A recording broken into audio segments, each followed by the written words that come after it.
उसमें अब हम लोग कुछ डिसीजन मेकिंग के क्वेश्चंस की तरफ आते हैं। पहला सवाल देखते हैं। Jain has purchased a motorcycle worth ₹40,000। उसकी आज की प्राइस 40,000 पे है। From his friend who has given him the following option. उसने कहा कि आपको पेमेंट के लिए ये ऑप्शंस दी जाती हैं। पहली ऑप्शन ये है कि आप 52,000 at the end of 4 years कर दें, आज से 4 साल के बाद, यानी कि आप आज कुछ पे ना करें, दूसरे साल पे भी, तीसरे साल पे भी, इस डेट पे आप 52,000 रुपीज मुझे पे कर देना। ठीक है जी, दिस इज ऑप्शन नंबर 1। दूसरी ऑप्शन उसने ये दी कि अच्छा ऐसा नहीं तो ऐसे कर लें कि आज से हर साल के बाद आपने 12,000 रुपये मुझे देने हैं 4 सालों तक। 12,000 ये दे दें, 12,000 ये दे दें, 12,000 ये दे दें, तो 4 पेमेंट्स आप मुझे कर दें। या उसने कहा कि मुझे आप जो पेमेंट्स हैं वो इस तरह से कर दें कि 3 पेमेंट्स कर दें, पहले साल के एंड पे 16,000, दूसरे साल के एंड पे भी 16,000 और तीसरे साल के एंड पे भी 16,000। ठीक है जी। या अभी मुझे आज की डेट पे ही मुझे जो पेमेंट है वो कर दो, और आज कितनी पेमेंट करो, 40,000। तो सवाल ये है कि कौन सी ऑप्शन उसको चूज करनी चाहिए। अच्छा, अब इस क्वेश्चन को सॉल्व करने के लिए हम लोग नेट प्रेजेंट वैल्यू की हेल्प लेते हैं। हम लोग हर ऑप्शन की एनपीवी कैलकुलेट करेंगे। ठीक है जी, एनपीवी क्या होती है, इक्विवेलेंट वैल्यू। तो हर ऑप्शन की इक्विवेलेंट वैल्यू आज की डेट पे हम लोग कैलकुलेट कर लेंगे, और क्योंकि हमने पैसे देने हैं, हम जैन हैं, हमने पैसे देने हैं, तो इसका मतलब ये है कि हम उस ऑप्शन को चूज करेंगे जिसकी नेट प्रेजेंट वैल्यू सबसे कम होगी, राइट। तो क्योंकि आप अपना बेनिफिट सोच रहे हैं, आपके पास आपने पैसे देने हैं, तो आप उस चीज को सोचोगे, उस ऑप्शन को चूज करोगे जिसमें सबसे कम पैसे देने हैं। तो सबसे पहले मैं ऑप्शन नंबर ए की बात करता हूं, प्रोजेक्ट ए की। ठीक है जी, ऑप्शन ए है कि आप 52,000 at the end of 4 years दे दें। तो इसकी प्रेजेंट वैल्यू कैसे बनेगी, ये बनेगी 52,000 की जो अमाउंट है इसको डिस्काउंट कर लें आज से 4 साल के बाद। अच्छा, अब सवाल ये है कि उसने कोई डिस्काउंट रेट ही नहीं दिया हुआ। ठीक है, तो डिस्काउंट रेट हम अज्यूम कर लेते हैं कि डिस्काउंट रेट इज 10%। ठीक है जनाब, तो हम लोग कहते हैं जी 1 + 0.1, और इसको मैंने क्योंकि 4 सालों पे डिस्काउंट करना है, पहली ऑप्शन आज से 1 2 3 और 4 सालों पे डिस्काउंट करना है, तो आज की डेट पे इसकी वैल्यू आ जाएगी, तो मैंने इसको लिखना है -4। तो present value of option A will be equal to what. इसके लिए मुझे कैलकुलेटर पे जाना है और मैंने लिखना है जी 1.1 पावर -4 मल्टीप्लाई बाय 52,000। तो ऑप्शन ए की net present value 35,516। Option B ये है कि आप 12,000 रुपए की 4 इंस्टॉलमेंट्स दे दो। तो ये एक एन्युटी है जिसकी प्रेजेंट वैल्यू का फॉर्मूला क्या होता है, P = R × 1 - 1 + what is the rate R power -T/R। तो इस केस में जो हमारे पास पेमेंट है वो 12,000 रुपए की हो रही है, और 1 - 1 + what is the rate 0.1 power -4 divided by 0.1। तो इसकी प्रेजेंट वैल्यू क्या बनेगी जनाब, आप कैलकुलेट करें, 38,038। तो इसकी प्रेजेंट वैल्यू बनेगी 38,038, राइट। ऑप्शन सी की तरफ चलते हैं। ऑप्शन सी ये थी कि आप सारे के सारे पैसे जो हैं वो इस तरह से दो कि 16,000 रुपए की 3 इंस्टॉलमेंट्स दे दो। तो ये इसकी जो प्रेजेंट वैल्यू बनेगी that is 16,000 × 1 - 1 + 0.1 power -3 divided by 0.1 करके आ जाएगी, और ये जो हमारे पास आंसर बनेगा डेट इज इक्वल टू 39,789। और तीसरी जो ऑप्शन उसने दी थी कि सारे के सारे पैसे जो हैं वो मुझे आज ही पे कर दो, तो आज अगर उसको सारे पैसे पे करने होंगे तो कितने पे करने होंगे, 40,000 पे करने होंगे। तब सवाल ये है कि उसको कौन सी ऑप्शन को चूज करना चाहिए। देखें, ऑप्शन ए से उसकी नेट प्रेजेंट वैल्यू आ रही है 35,516, बी से 38,000, सी से 39,789 और डी ऑप्शन से 40,000 रुपए। तो वो ऑप्शन चूज करेगा जिसमें उसको सबसे कम पैसे देने पड़ रहे हैं, क्योंकि उसने देने हैं तो वो ऑप्शन को चूज करेगा जिस ऑप्शन में उसको सबसे ज्यादा बेनिफिट है। और सबसे ज्यादा बेनिफिट कहाँ पे है, जहां पे उसको सबसे कम पैसे देने पड़ रहे हैं। तो अगर वो आज से 4 साल के बाद 52,000 पे देगा तो ये उसके लिए सबसे कम वैल्यू रहेगी इन चीजों की, क्योंकि 10% डिस्काउंट रेट है। आप गौर से देखें अगर, तो ये टोटल आपको 50,000 रुपए के 52 नोट देने पड़ रहे हैं। इसमें टोटल आपको 48,000 देने पड़ रहे हैं, इस ऑप्शन में टोटल आपको 48,000 देने पड़ रहे हैं, और इस ऑप्शन में आपको टोटल 40,000 देने पड़ रहे हैं। लेकिन क्योंकि time value of money involve है, कुछ पैसे आपने फ्यूचर में जाके देने हैं जिनकी वो वैल्यू नहीं रहेगी उस वक्त जितनी उनकी अब वैल्यू है। तो चाहे आप 52,000 रुपये फ्यूचर में आज से 4 साल के बाद दे रहे हो, लेकिन क्योंकि वो 4 साल के बाद दे रहे हो तो ये ऑप्शन आपके लिए सबसे ज़्यादा बेनिफिशियल है। अगले क्वेश्चन की तरफ चलते हैं जनाब। सवाल ये है कि Pakistan bank limited is considering the two alternative, either to install an electronic computer, या तो आप इंस्टॉल कर लें, तो this is your option number 1, और इसकी कॉस्ट है जी 900,000, और hire it, this is option number 2 for ₹30,000 per month. अगर आप इसको इंस्टॉल करेंगे तो आज आपको 9 लाख रुपए देने पड़ेंगे, लेकिन अगर आप इसको उधार पे ले लेंगे तो 30,000 रुपये पर मंथ पे आपको ये कंप्यूटर्स उधार में मिल जाएंगे। The money is worth 12% compound monthly. लें जनाब, यहाँ पे कंपाउंडिंग भी आ गई है। तो कंपाउंडिंग का मतलब है जहाँ जहाँ पे आर होगा उसको एन से डिवाइड करना पड़ेगा, और जहाँ जहाँ पे टाइम होगा उसको एन से मल्टीप्लाई करना होगा। And the life of the computer is 5 years। Okay, when it's salvage value will be ₹200,000। यानी कि ये कंप्यूटर 9 लाख रुपए का अगर आप लेते हो तो आपके लिए ये 5 साल तक चलेगा, और आपकी जो साल्वेज वैल्यू है वो 2 लाख रुपए उसके बाद भी आपसे मिल जाएंगे। It is estimated that if the bank decides to purchase, it will have to enter into a maintenance contract of 10,000 per month। तो आपको मेंटेनेंस के लिए भी एक बंदा रखना पड़ेगा अगर आप परचेज करते हो। What should the bank do? अच्छा, बैंक के पास 2 ऑप्शंस हैं। इन दोनों ऑप्शंस को जरा क्रिटिकली एनालाइज करते हैं। पहली ऑप्शन है जी परचेज की, और दूसरी ऑप्शन है हायर की। परचेज करेगा अगर बैंक तो कुछ इन्फॉर्मेशन है, 9 लाख रुपए की ये मशीन आएगी, 5 साल चलेगी, 2 लाख रुपए की सेल हो जाएगी, और 10,000 रुपये पर मंथ आपको इसके ऊपर मेंटेनेंस डालनी पड़ेगी। ठीक है जी, ये सारी की सारी इन्फॉर्मेशन जो इस क्वेश्चन में है ये परचेज से रिलेटेड है। लेकिन अगर आप हायर करेंगे तो आपको इन सारे मसलों में घुसने की जरूरत नहीं है। आपको सिर्फ एक काम करना है कि आपने 30,000 पर मंथ पे करने हैं। अब सवाल ये है कि बैंक इन दोनों में से कौन सी ऑप्शन चूज करे। तो जवाब इसका ये है कि जनाब आप इन दोनों प्रोजेक्ट्स की एनपीवी कैलकुलेट कर लें। जिसकी एनपीवी ज्यादा आएगी वो प्रोजेक्ट आपने शुरू कर लेना है। ठीक है जी, higher the NPV that project should be used. ले जनाब, पहला प्रोजेक्ट है हमारे पास जिसमें हम लोग परचेज करेंगे 0 ईयर पे। सबसे पहले तो हमें इसको 9 लाख रुपए देने पड़ेंगे। 0 ईयर कैश फ्लोज हैं जी हमारे पास 900,000 की। क्या ये इनफ्लोज हैं या आउटफ्लोज हैं? जी बिल्कुल आउटफ्लोज हैं। तो present value of cash flows जो है वो मेरे पास कितनी होगी, क्योंकि ये 0 ईयर पे ही है तो फिर इसकी प्रेजेंट वैल्यू भी 900,000 ही होगी। दूसरी चीज़, इसके ऊपर जब मैं 1 साल इसको यूज़ करूँगा, दूसरे साल सॉल्व करूँगा, तीसरे साल, चौथे साल और 5वें साल, तो 5वें साल के एंड पे मुझे यहाँ से 200,000 रुपीज़ मिल भी जाएंगे, तो ये मेरा इनफ्लो होगा। ठीक है जी, साल्वेज वैल्यू आपको पता है क्या होती है? ये डिस्पोजल वैल्यू होती है, जिस वैल्यू पे इसको डिस्पोज करने के बाद हमें पैसे मिलते हैं। तो इन 2 लाख रुपयों को मैंने डिस्काउंट करना है तो मेरे पास इसकी प्रेजेंट वैल्यू आ जाएगी। रेट है अब जनाब मेरे पास कितना, उसने सवाल में बताया हुआ है कि 12% कंपाउंड मंथली है। ठीक है जी, तो अब जब मैं 2 लाख रुपए की present value at the rate of 12% compound monthly calculate करूंगा तो प्रेजेंट वैल्यू ऑफ 200,000, इसका फार्मूला है जी P is equal to S into 1 + R power -T।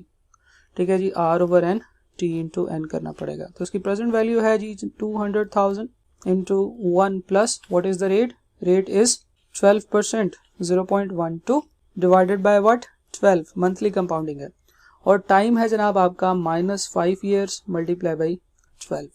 तो मेरे पास जो इस सारा फैक्टर है, इस सारे फैक्टर की जो प्रेजेंट वैल्यू आएगी, जो आंसर आएगा that is equal to what, 110090। ठीक है जी, तो मैं यहाँ पे लिख देता हूँ 110090 का एक इनफ्लो होगा मुझे, तो मैं यहाँ पे लिख लेता हूँ 110090 का इनफ्लो है। इसके अलावा एक और पेमेंट भी मुझे करनी पड़ेगी, 10,000 पर मंथ की मेंटेनेंस पेमेंट करनी पड़ेगी। तो जो 10,000 पर मंथ की जो मेंटेनेंस पेमेंट है वो क्योंकि मंथली हो रही है और हर महीने के बाद सेम 10,000 अमाउंट जाती है और 12% कंपाउंड मंथली है, तो मैं इसे एनविटी कह सकता हूँ कि एनविटी of 10,000 per month for 5 years। तो अगर प्रेजेंट वैल्यू इसकी कैलकुलेट करनी हो तो उसका फॉर्मूला आपको पता है क्या होता है, R into 1 - 1 plus rate power minus time divided by R. ठीक है जी, इस केस में आर ओवर एन करना पड़ेगा और टी इंटू एन करना पड़ेगा। ठीक है जी, प्रेजेंट वैल्यू कैलकुलेट करते हैं। हमें 10,000 पर मंथ जब देना पड़ रहा है इस कॉन्ट्रैक्ट में, तो इसकी जो प्रेजेंट वैल्यू बनेगी वो कुछ इस तरह से बनेगी, 12% divided by 12 power minus 5 years multiply by 12 divided by 0.12 over 12, right. तो इस तरह से मेरे पास जो इसकी प्रेजेंट वैल्यू बनेगी दैट इज इक्वल टू 449,550। तो 449,550 का एक और आउटफ्लो हुआ करेगा हर महीने, तो उन सब की जो कंबाइंड प्रेजेंट वैल्यू है दैट इज 449,550। तो 449,550 भी माइनस में होगा। इस प्रोजेक्ट की जो टोटल प्रेजेंट वैल्यू बनेगी मेरे पास दैट इज 900,000 माइनस का। ठीक है जी, तो सबसे पहले माइनस 900,000, इसमें मैं माइनस करूंगा 449,550 और इसमें मैंने ऐड करना है 110090। तो मेरे पास जो इसकी नेट प्रेजेंट वैल्यू बनेगी दैट इज 1239,460 माइनस की 1239,460 नेगेटिव। ये नेगेटिव कैश फ्लो है जनाब। ठीक है जी, एनपीवी मेरी नेगेटिव आ गई है इस ऑप्शन में। ठीक है, अच्छा जी, दूसरी चीज़ जो मेरे पास दूसरा प्रोजेक्ट है वो तो सिंपल है, मैंने हर महीने 30-30 हज़ार रुपये पे करते जाने हैं। तो ये 1 मंथ से स्टार्ट हो गए, सेकंड मंथ, थर्ड मंथ। तो ये एक सिंपल एक एनमिटी है जिसकी प्रेजेंट वैल्यू का फार्मूला वही है। तो मैं इसकी प्रेजेंट वैल्यू यूज़ करता हूँ जी, कैलकुलेट करता हूँ 30,000 into 1 minus 1 plus what is the rate, rate will be same 12% divided by 12 for 5 years multiply by 12 divided by 0.12 over 12। ठीक हो गया जी। तो अब मेरे पास जो इसकी प्रेजेंट वैल्यू बनेगी that will be equal to 1348651.15। ठीक है जी, तो ये भी क्योंकि पेमेंट्स हैं तो ये भी आउटफ्लोज हैं। अच्छा, अब मेरे पास पहली जो ऑप्शन है उसकी एनपीवी है माइनस में 1239460 और जो दूसरी ऑप्शन है उसकी जो एनपीवी है वो भी माइनस में है 1348651। तो नेगेटिव एनपीवी तो अच्छी बात नहीं होती। तो क्या हम कोई भी प्रोजेक्ट शुरू ना करें? यहाँ पे आपने ये देखना है कि आप क्या कर रहे हो, आप फिजिबिलिटी देख रहे हो या आप कंपैरिजन कर रहे हो। क्योंकि मैंने आपको कहा था कि फिजिबिलिटी रूल इज कि अगर एनपीवी पॉजिटिव होगी तो वो बिजनेस आपके लिए फिजिबल है, अगर एनपीवी नेगेटिव है तो वो बिजनेस आपके लिए फिजिबल नहीं है। लेकिन कंपैरिजन रूल ये कहता है कि हम उस प्रोजेक्ट को शुरू करेंगे जिसकी एनपीवी हायर है। तो नेगेटिव या पॉजिटिव की तो बात ही नहीं की हमने उधर। तो यहाँ पे भी यही कॉन्सेप्ट लगेगा कि देखें जनाब, परचेज की जो ऑप्शन है इसकी एनपीवी हायर है, ये 12 लाख रुपए है, जबकि माइनस के 12 लाख रुपए है, जबकि हायर करने की जो एनपीवी है वो 13 लाख रुपए है माइनस की। तो 12 लाख बड़ा होता है माइनस का या 13 लाख बड़ा होता है माइनस का? हाँ जी बिल्कुल ठीक है, 12 लाख बड़ा होता है माइनस का। तो इसकी एनपीवी हायर है, इसलिए हम परचेज की ऑप्शन पे जाएंगे। हम लोग 9 लाख का कंप्यूटर भी परचेज करेंगे और 10,000 रुपये पर मंथ उसके ऊपर मेंटेनेंस भी देंगे, क्योंकि 30,000 पर मंथ की हायर जो है वो हमें महंगी पड़ रही है। वो हमें 13,48,000 की पड़ रही है, ये हमें 12,39,000 रुपये की पड़ रही है। तो एक्चुअली हमने जब दो प्रोजेक्ट्स को कंपेयर करना होता है तो हमने कंपैरिजन का रूल लगाना होता है, विच इज कि हायर एनपीवी वाला जो प्रोजेक्ट है उसको चूज किया जाएगा। अगले सवाल की तरफ चलते हैं। बिल्कुल सेम सवाल है और बहुत ईजिली हम लोग इसको कर सकते हैं। उसने कहा है कि दी ए machine with the useful life of 7 years cost rupees 10,000 while another machine with the useful life of 5 years cost rupees 8,000। दो मशीनें हैं जी, एक मशीन 7 साल चलेगी 10,000 की आएगी, दूसरी मशीन 5 साल चलेगी 8,000 की आएगी। The first machine saves labor expenses of rupees 1,900 annually and the second machine saves the labor expenses of 2,200 रुपए annually। एक मशीन जो पहली वाली है वो 1,900 रुपए की बचत करके देगी। तो क्या हमें कैश आया? नहीं। तो क्या ये इनफ्लो है? नहीं। क्या कैश गया? नहीं। क्या ये इनफ्लो है? नहीं। ये 1,900 रुपए ना हमारा इनफ्लो है ना आउटफ्लो है। क्या ख्याल है जी? नहीं, 1,900 रुपए हमने देना था, सेव हो गया। ठीक है जी, तो this is an avoidance of outflow. तो जो अवॉइडेंस ऑफ आउटफ्लो होता है उसको हम इनफ्लो कहते होते हैं। तो अब दो मशीनें हैं, इन दोनों की एक कॉस्ट है, इन दोनों की एक यूजफुल लाइफ है और ये अवॉइडेंस ऑफ आउटफ्लो कर रही हैं, यानी कि कुछ पैसे लेबर को देने थे वो अब नहीं देने पड़ रहे हैं तो सेव हो रहे हैं। तो दिस इज इनफ्लो। तो वो हमसे पूछता है कि determine the preferred course of action, assume the cost of boring is 10% compound per annum. अगर आपका कॉस्ट ऑफ बोरिंग जो है यानी कि जो डिस्काउंट रेट है वो 10% है, तो आपको कौन सी मशीन परचेज करनी चाहिए? तो देखिए मेरे पास दो ऑप्शन है। मशीन ए है, ये आएगी 10,000 की, 7 साल चलेगी और 1900 रुपये बचाएगी हर साल। मशीन बी है, 8,000 की आएगी, 5 साल चलेगी और लेबर के 2200 रुपये बचाएगी हर साल। तो ये मशीन 1900 रुपये कितनी देर तक बचाती रहेगी? जितनी देर तक ये मशीन चलेगी।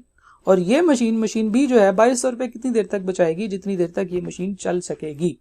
तो हमारे पास दो प्रोजेक्ट्स हैं। पहला प्रोजेक्ट कहता है कि जनाब मेरे पास 0 ईयर पे आपका कैश फ्लो है, आउटफ्लो 10,000 का, आप मशीन ले ली आपने, और उसके बाद ईयर 1, 2, 3, 4, 5, 6 और 7 पे आपको कितने पैसे मिलते रहे? 1900 ईच मिलते रहे। दूसरी ऑप्शन ये है, दूसरी मशीन टाइम 0 ईयर पे आपका कैश फ्लो जो है वो है 8,000 का, और ये मशीन ईयर 1, 2, 3, 4 और 5 तक ही चलेगी। 7 सालों तक ये मशीन नहीं चलेगी और ये हर साल आपको 2200 रुपये बचा के देगी। ठीक है जी।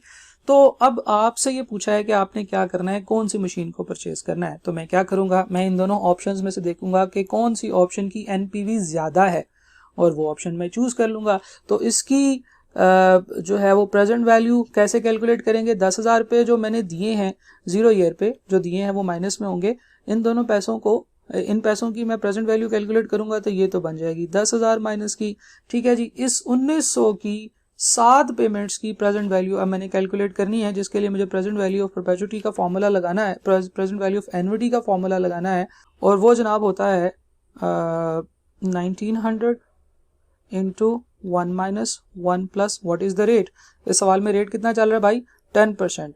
तो मैं इसको रेट को लिखूंगा 0.1 पावर माइनस 7, ठीक है जनाब, डिवाइडेड बाय 0.1। तो जब मैं इसको सॉल्व करूंगा तो मेरे पास इसकी प्रेजेंट वैल्यू आएगी 9250।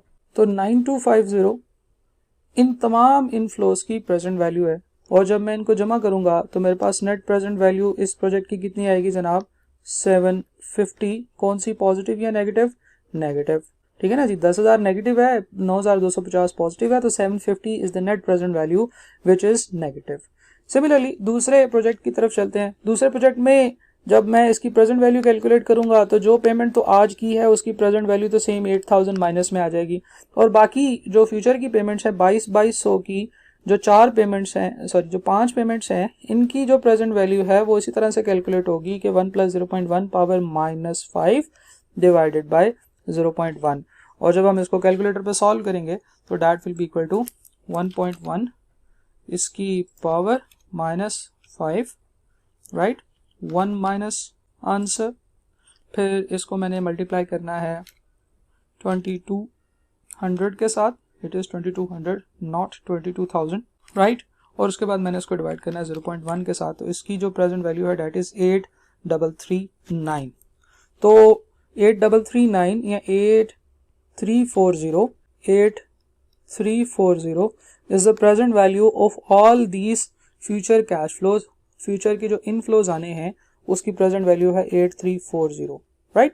और जब मैं इनकी नेट प्रेजेंट वैल्यू कैलकुलेट करूंगा तो 8,000 माइनस में और 8,340 पॉजिटिव में, तो 340 पॉजिटिव इज द एनपीवी।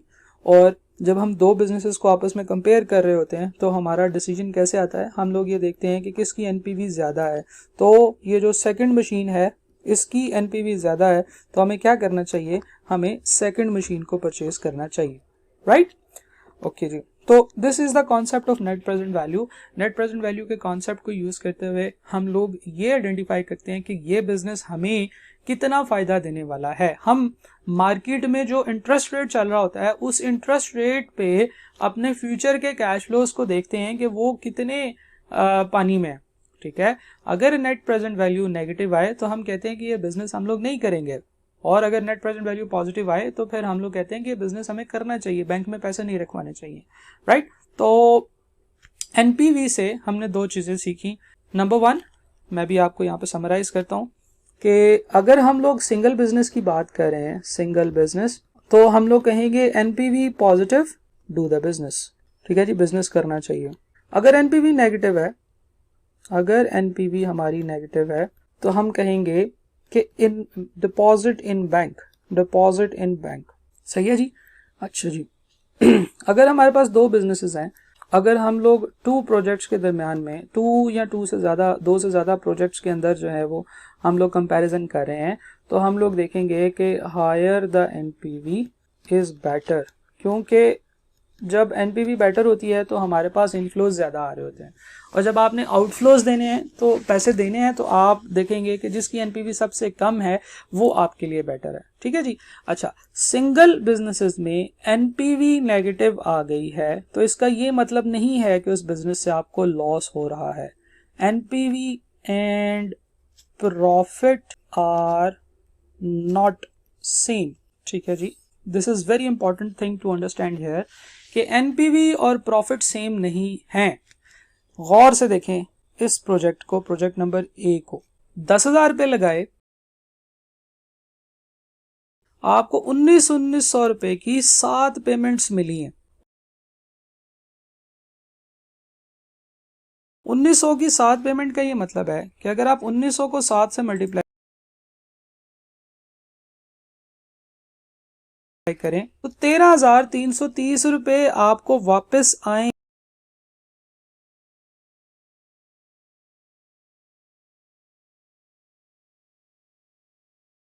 हैं। 13,300 रुपए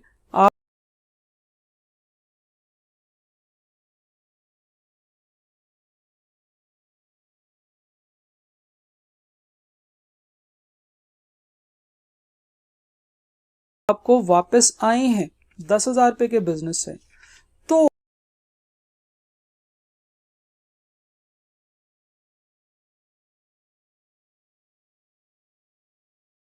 ये बिजनेस लॉस में नहीं है, there is no loss on this business. ये जो -750 है इसका ये मतलब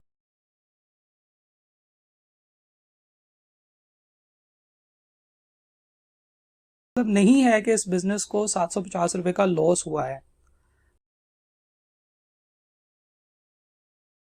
ठीक है जी, ये बिजनेस प्रॉफिट में है। हो सकता है कि आपकी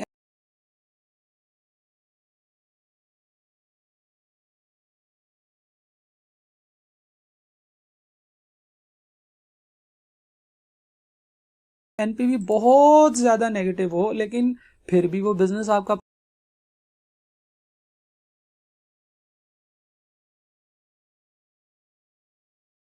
प्रॉफिट में हो, क्योंकि एनपीवी और बिजनेस का profit are two different thing.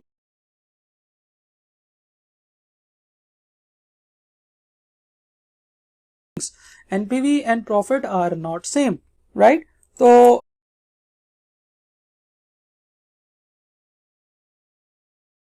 यहाँ पे हम लोग एनपीवी का कॉन्सेप्ट खत्म कर चुके हैं। इसके बाद इंशाल्लाह हम लोग आईआरआर का कॉन्सेप्ट डिस्कस करते हैं कि एक्चुअली आईआरआर, इंटरनल